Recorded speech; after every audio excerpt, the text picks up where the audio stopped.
Winter Chow. This book I arranged according to seasons, just for those that were kind of moving in that direction. So here's what I say. A cup of tea, a little sip, sip.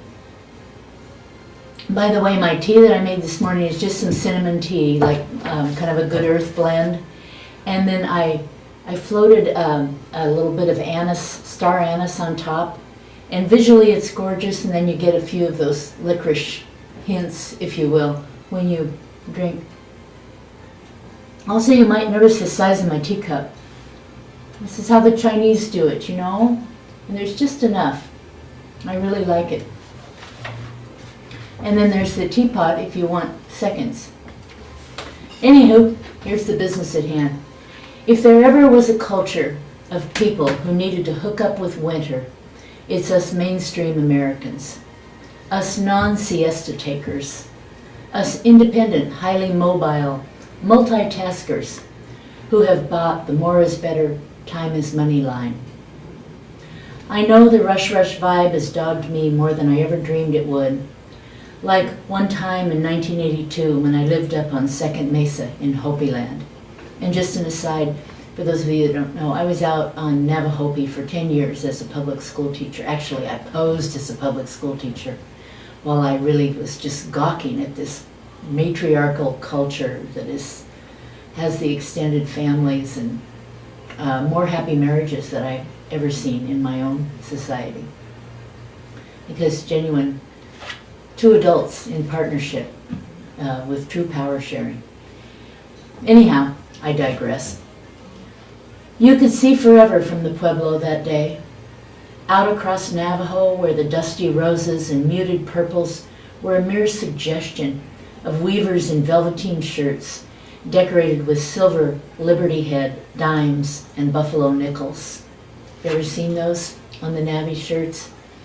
They take those old silver buttons and dome them up and put a little eye on the back, and then they sew strands of them around the collar down the front. West and south, where the winds came from the San Francisco peaks, the home of the masked gods, the Katsinas, that's the Hopi ceremonial gods. I, however, saw little of that on this particular day. I was in a hurry, doing something, going somewhere. That's when one of the Hopi neighbors piped up and said, "Oh, you're such an efficient white lady."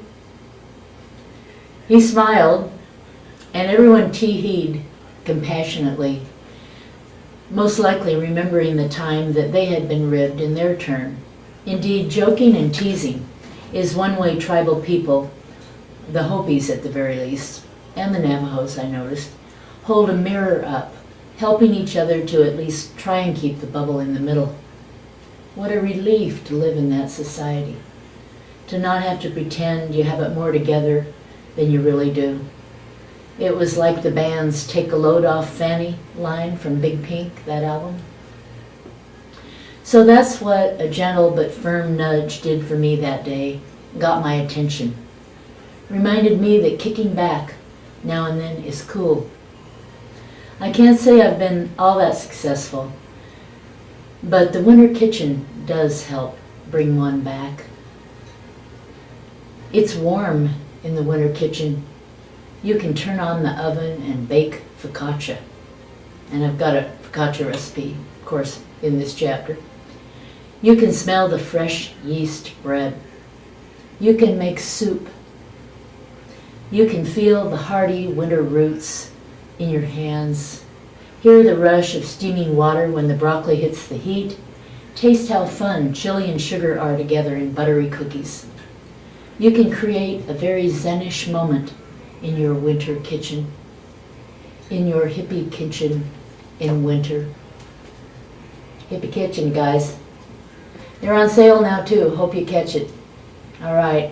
Adios. I'll do the cooking beyond measure one in a second vid in case this one gets a little long for you. So, okay, here's to a very zen-ish moment in your kitchen in winter.